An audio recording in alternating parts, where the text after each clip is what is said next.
वक्रतुण्ड महाकाय सूर्यकोटि समप्रभा निर्विघ्नं कुरु मे देव सर्वकार्येषु सर्वदा।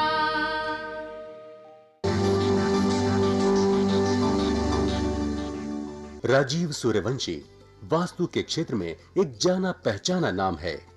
पिछले 1 दशक से भी अधिक समय से इस क्षेत्र में सेवारत, भवनों को बिना तोड़े या फेरबदल किए उनके परामर्श से असंख्य लोग लाभान्वित हुए हैं। सिंहस्थ महाकुंभ 2003 को त्र्यंबकेश्वर में श्रद्धालुओं को वास्तुशास्त्र प्रवचनों द्वारा कृतार्थ करने पर विशेष रूप से सम्मानित किया गया। समाज के प्रति उनकी बहुमूल्य सेवाओं के लिए वर्ष 2002 में उन्हें मानव रत्न ऑफ द मिलेनियम पुरस्कार से सम्मानित किया गया था। यही नहीं, इस क्षेत्र में उनके विशेष योगदान के लिए वर्ष 1990 में श्रेष्ठतम वास्तु विशेषज्ञ के रूप में उनका चयन हुआ और इन्हें स्वर्ण पदक से सम्मानित किया गया। राजीव सूर्यवंशी ने समय समय पर देश के विभिन्न भागों और विदेशों में सेमिनारों और कार्यक्रमों का आयोजन करके समाज की खुशहाली और उत्थान में अपना योगदान दिया है। देश विदेश के कई व्यापारिक प्रतिष्ठान, शैक्षणिक संस्थाएं, सामाजिक और धार्मिक संगठन तथा जन सामान्य उनके निस्वार्थ और उत्कृष्ट मार्गदर्शन का लाभ उठा रहे हैं। इस क्षेत्र में उनकी एक उल्लेखनीय उपलब्धि वास्तु रिसर्च फाउंडेशन की स्थापना है। वास्तु के क्षेत्र में जिज्ञासु लोगों के लिए राजीव निष्ठावान पथ प्रदर्शन की भूमिका निभाते रहे हैं और उनकी जिज्ञासा शांत करते रहे हैं। उनके अनेक विद्यार्थी इस प्राचीन विज्ञान का देश भर में प्रचार प्रसार करके लोगों का ज्ञान वर्धन कर रहे हैं।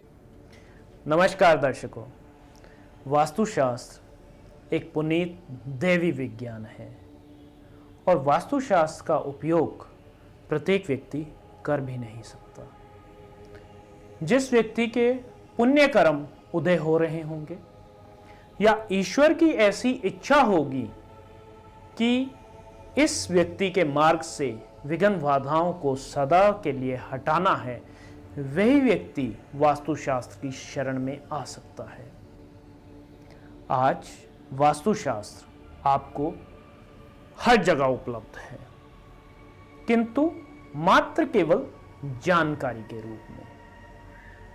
अब ये जानकारियां हमें प्रतिदिन समाचार पत्रों से, पत्रिकाओं से, टीवी चैनल से, अपने मित्रों से, पड़ोसियों से पता लगती रहती हैं। आप सुनते रहते हैं, बहुत से लोग कहते हैं वास्तुशास्त्र के हिसाब से ऐसे करना चाहिए, वास्तुशास्त्र के हिसाब से घर ऐसा होना चाहिए, सीढ़ियाँ ऐसी होनी चाहिए, ड्राइंग रूम ऐसा होना चाहिए। और बहुत सी दुकानें खुल गई हैं जो सामान बेच रहे हैं, वो भी कहते हैं कि वास्तुशास्त्र के हिसाब से इस सामान को ले जाओ तो समृद्धि आ जाएगी। दर्शकों, मैं आपका ज्ञानवर्धन करना चाहूँगा। आपके सामने जो एक पर्दा पड़ा हुआ है, उस पर्दे को हटाने का प्रयत्न है हमारा। अब इसमें हम कितने सफल होते हैं, ये आपकी सफलता पर निर्भर करता है। देखिए, आप जब न्यूज़पेपर में आर्टिकल पढ़ते हैं, वास्तुशास्त्र के टिप्स पढ़ते हैं, किसी मैगजीन में, किसी चैनल से सुनते हैं, ये मात्र आपको केवल एक जानकारी दी जा रही है कि वास्तुशास्त्र में ऐसा ऐसा होता है। बहुत से हमारे भाई ऐसा करते हैं कि उस जानकारी को ज्ञान समझकर तुरंत ही अपने वहाँ पे, अपने घर पे, अपने व्यापारिक स्थान पर लागू कर देते हैं। अब वो अधूरी जानकारी को लागू कर दिया जाता है, क्योंकि ज्ञान के लिए तो बरसों की तपस्या चाहिए होती है। अब जब अधूरी जानकारी को लागू कर दिया तो फलीभूत होगी नहीं, फलीभूत होगी नहीं तो हम बोलेंगे कि ये कार्य नहीं करता है।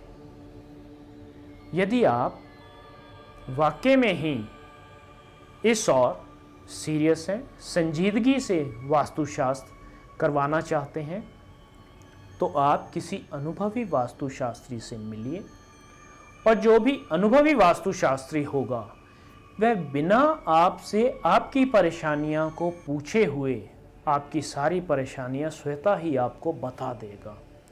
तो आप जानिएगा कि इस वास्तुशास्त्री के पास ज्ञान है, अन्यथा जानकारी का भंडार तो बहुतों के पास है। इंफॉर्मेशन और नॉलेज, इन दोनों चीजों में अंतर होता है, लेकिन जो लाइन इन दोनों को अलग करती है वह बहुत ही बारीक लाइन है। अब जैसे एक टीवी में आती है जानकारी कि आपका सर दर्द है तो आप ये वाली गोली खा लीजिए, वह एक जनरल बात कह रहा है, उससे सर दर्द ठीक भी होता है। किंतु यदि किसी के ब्लड में, रक्त में परेशानी है या रक्त संबंधी कोई विकार है तो उसे रक्त संबंधी बीमारी एकदम झटके से बूस्ट बढ़ सकती है, तो उसे वह नुकसान कर सकती है।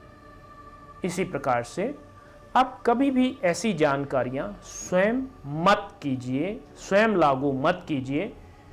किसी द्वारा, किसी से मतलब है कि जो भी वास्तुशास्त्र के ज्ञाता हैं उनसे यदि संपर्क में आए और उनके दिए गए निर्देश अनुसार अगर जानकारी को लागू करते हैं तो वह आपके लिए फलीभूत होती है। अब देखिए, cancer, heart attack, brain tumour, ऐसी खतरनाक बीमारियों के लिए भी पुस्तकें हर जगह पर, हर बुक स्टॉल पर उपलब्ध हैं, किंतु फिर भी हॉस्पिटल्स में उतनी ही भीड़ है। क्या पुस्तकें पढ़कर कैंसर ठीक हो पाया है? घरेलू नुस्खे, किचन से स्वास्थ्य प्राप्त करें, क्या ऐसी पुस्तकें पढ़कर आप स्वयं लाभान्वित हुए हैं, किसी बीमारी को दूर कर पाए हैं, ऐसे सक्षम हुए हैं? जिस प्रकार से एक डॉक्टर पढ़ाई करता है, एक वकील पढ़ाई करता है या कोई भी प्रोफेशनल पढ़ाई करता है, उसी प्रकार से वास्तुशास्त्र की भी पढ़ाई होती है। उसी प्रकार से इस जानकारी की साधना करनी पड़ती है, फिर यह ज्ञान का रूप लेता है। आप दुकान से सामान खरीद सकते हैं किंतु उसे सिद्ध नहीं कर सकते। सामान तो सारा है, बाजार में अवेलेबल है, किंतु उसे सिद्ध करना, उसमें प्राण ऊर्जा डालना, उसको प्राण प्रतिष्ठित करना, फिर आपके नाम और आपको उसे समर्पित करना कि वो आपके लिए कार्य करे, ऐसा कोई अनुभवी वास्तुशास्त्र ज्ञाता ही कर सकता है। जैसे आप कपड़े की दुकान से कपड़ा खरीदते हैं, किंतु एक अनुभवी दर्जी ही उस कपड़े को आकार देके आपके लिए शर्ट, पैंट, कोट, कुर्ता पजामा कुछ भी बना सकता है आपकी ज़रूरत के हिसाब से। उसी प्रकार से दुकान में सामान अवेलेबल है, किंतु उसको ऊर्जित और क्रियान्वित कोई अनुभवी वास्तुशास्त्री ही कर सकता है। तो दर्शकों, हमारा यही उद्देश्य है कि आपके जीवन में वास्तुशास्त्र सिद्धांतों को लागू करते हुए खुशी, शांति और समृद्धि आ सके और इस जीवन रूपी नैया को आप खुशी खुशी अपने परिवार के साथ बिना किसी उलझनों के पार करें। आज अपने वचनों को यही विराम देते हुए मैं आपसे आज्ञा चाहता हूं। कल हम एक नई परत खोलेंगे वास्तुशास्त्र की और एक नए ज्ञान के अध्याय का अध्ययन करेंगे। देखते हैं और क्या क्या है इस गहन विज्ञान वास्तुशास्त्र में।